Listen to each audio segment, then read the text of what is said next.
En el programa de hoy vamos a tratar un tema que es un poco complicado, pero vamos a tratar de hacerlo de la forma más sencilla posible porque el tema va a ser sobre las guerras y la economía. Es decir, según algunos autores, todas las guerras son económicas.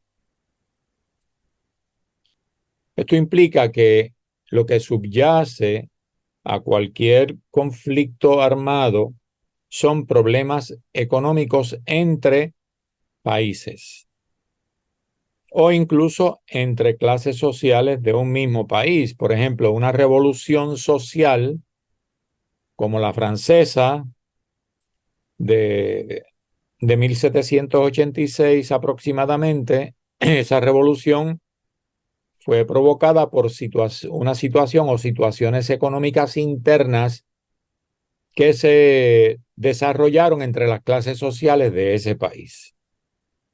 Bien, Juan Castilla, en un artículo publicado el 1 de febrero del año 2022 en el diario de Almería, España, señala que ninguna guerra es fruto de casualidades ni de enemistades.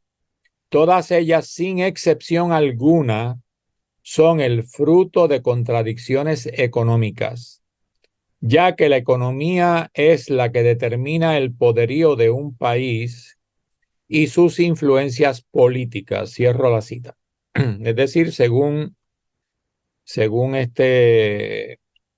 Castilla, lo que subyace a todas las guerras que han existido en la humanidad son precisamente conflictos o contradicciones económicas.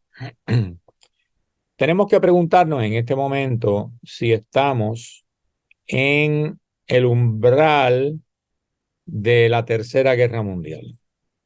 Esa va a ser la pregunta guía que vamos nosotros a seguir en este programa de hoy, porque la situación mundial está cada vez más exasperada, no solo con la guerra entre Rusia y Ucrania, sino también con el conflicto entre Israel y Palestina, que si nos da tiempo los analizaremos ambos en el programa de hoy, aunque sea de manera somera e ilustrativa. Pero muchas personas, muchos autores, muchos politólogos, analistas geopolíticos se han planteado esa pregunta. Si estamos en este momento en el umbral de la Tercera Guerra Mundial. Cuando hablamos que todas las guerras son económicas, ese concepto se refiere a lo que está detrás de los conflictos debido a la voraz competencia de las potencias mundiales por el dominio de los recursos naturales, las materias primas y los mercados de los distintos países. A su vez, las economías de esos países están dominadas por los grupos y sectores poderosos cuyo fin principal es el enriquecimiento personal, es decir, la acumulación cada vez de mayores y mayores riquezas. Esos grupos y sectores son los que a su vez controlan a sus respectivos gobiernos. Esos gobiernos están formados por representantes de diferentes ideologías políticas que se unen o se aglutinan en partidos o coaliciones cuyo propósito principal es defender los intereses de las clases sociales a quienes ellos y ellas representan o pertenecen. En la mayor parte de los países del mundo, esos gobiernos están integrados por representantes de ideas conflictivas. Generalmente, aunque no siempre es así, los representantes de ideas derechistas son los más acérrimos defensores de los grandes intereses económicos corporativos de sus respectivos países. Este fue el caso de la Alemania de Adolfo Hitler y de la Italia de Benito Mussolini durante la década de 1930 en adelante, quienes crearon partidos políticos de corte nazi-fascistas que defendían los intereses de las grandes industrias de esos países. En el caso de Adolfo Hitler, este promovió la política de la expansión territorial de Alemania porque decía que el territorio de ese país no era suficiente para poder desarrollar su economía y para acomodar a toda la población de Alemania. A esto lo llamó la doctrina del espacio vital. En alemán se conoce como Lebensraum.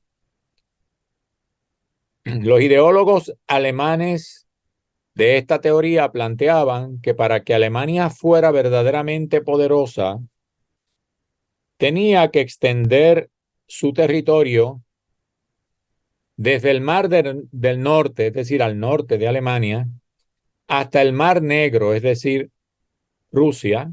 El Mar Negro es parte de, o sea, una parte del Mar Negro colinda con Rusia, y el Mediterráneo al sur de Italia, de Francia, de España y el norte de África. Es decir, todos esos lugares tenían que ser dominados por Alemania para que Alemania pudiera desarrollar toda su potencial de su economía y acomodar la población que venía creciendo ¿verdad? En las décadas sucesivas. Hitler se inspiró para desarrollar esta teoría del espacio vital, a su vez, en lo que se llamó y todavía se conoce como la teoría del Heartland. La teoría del Heartland en español se conoce como el corazón de la Tierra, la teoría del corazón de la Tierra. ¿Y qué fue esta teoría? Esta teoría fue desarrollada por un geógrafo inglés a principios del siglo XX, 1904 la dio a conocer, y la misma plantea que controlar territorios es un concepto importante para los estados más poderosos. Eso les brinda poder económico y apoyo militar. El nombre de este geógrafo fue Halford John Mackinder. Y esta teoría marcó profundamente todo el conocimiento geopolítico a partir de esos años. En aquella época los océanos, es decir, los mares, eran dominados fundamentalmente por la Marina Británica, lo cual era crucial para que una isla como Gran Bretaña sostuviera su imperio. Eso fue una política que Inglaterra desarrolló desde el siglo XVI aproximadamente.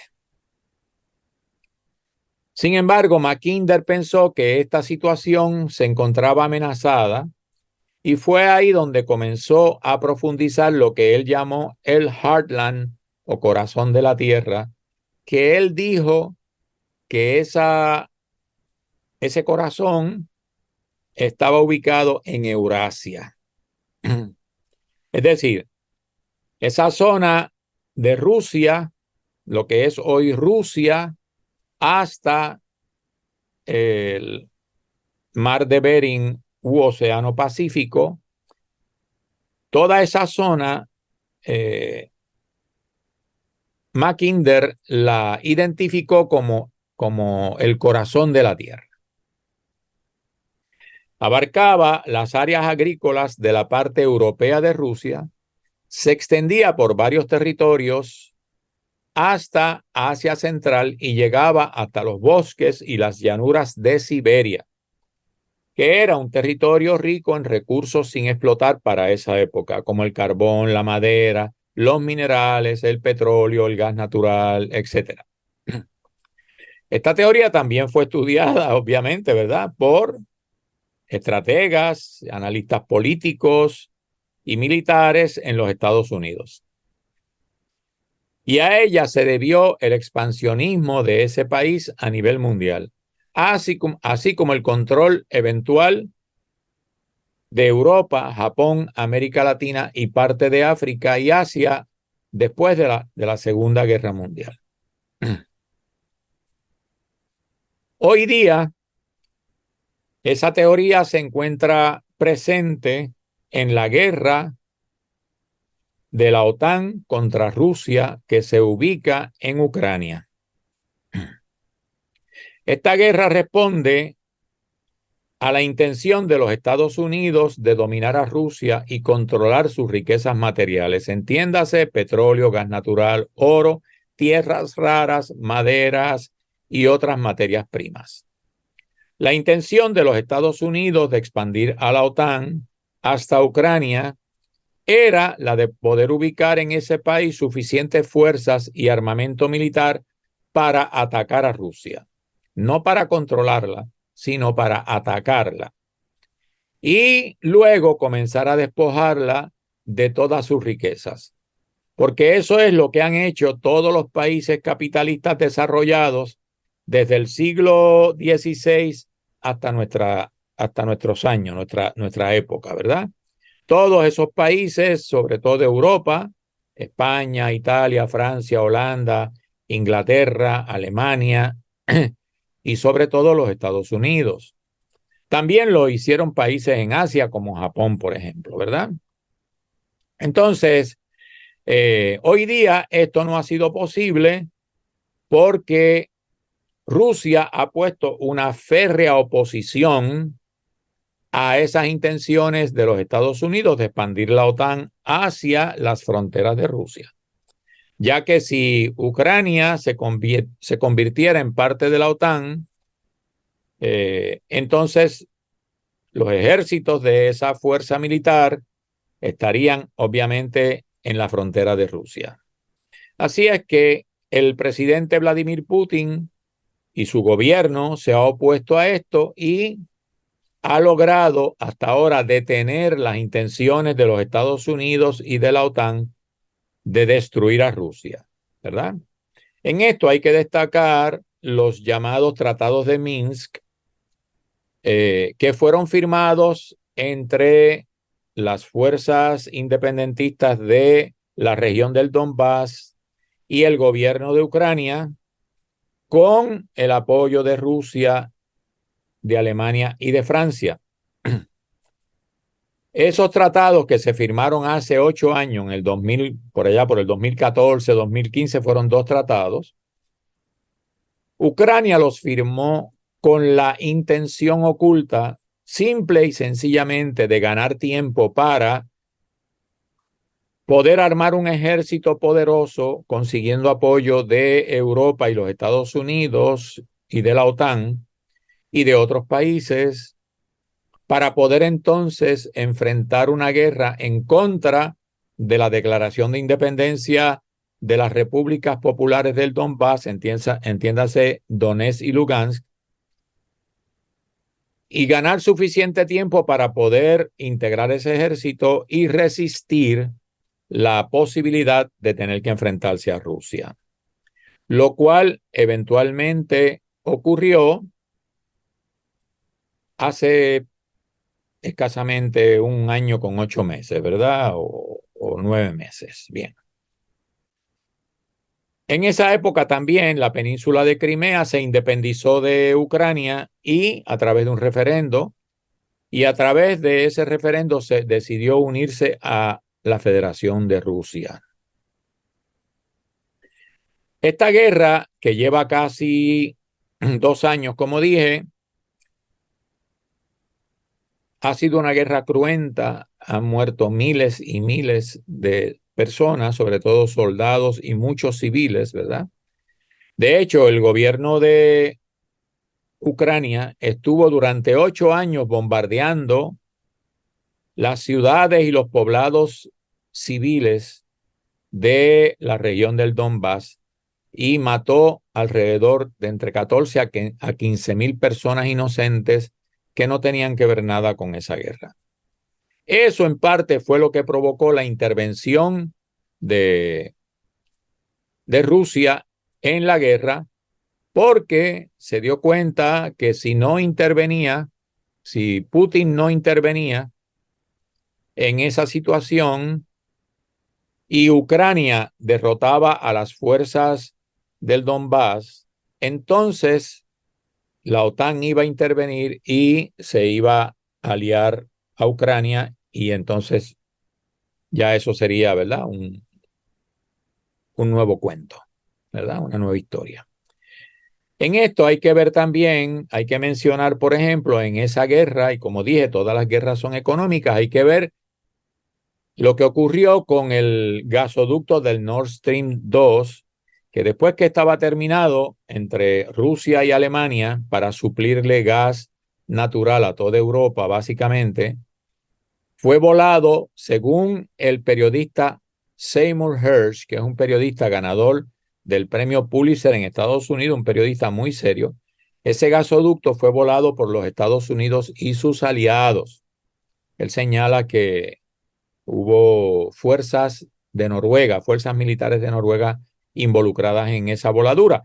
Pero esa voladura del Nord Stream trajo como consecuencia que Europa dejara de recibir gas de Rusia a precios razonables y tuviera ahora que comprarle gran parte del gas que utilizan para calentar las residencias, ¿verdad? Los negocios, todo, las industrias, mover las industrias a los Estados Unidos. Es decir, fíjense, siguiendo la línea, ¿verdad? De la pregunta inicial, toda esta situación que se está dando hoy, si a eso le sumamos, que no lo vamos a analizar hoy, sino en un próximo programa, la situación que se ha generado en el conflicto entre Israel y Palestina y todo lo complicado de esa situación a nivel del Medio Oriente, ¿verdad? Donde la tensión es sumamente extrema. Entonces habría que ver si en algún momento hay fuerzas que podrían provocar un conflicto regional también en el Medio Oriente y eso generar la intervención de Europa, de los Estados Unidos y de otros países del Medio Oriente, lo cual podría eh, conducir a esa tercera guerra mundial. Esperamos que eso no ocurra, esperamos que pueda resolverse, ¿verdad?, toda esta situación a través de un diálogo. Y entonces en el próximo programa vamos a completar este análisis con el caso de Israel y Palestina, que es un caso que, como dice el refrán popular, llora ante los ojos de Dios. Hasta aquí por hoy. Nos vemos.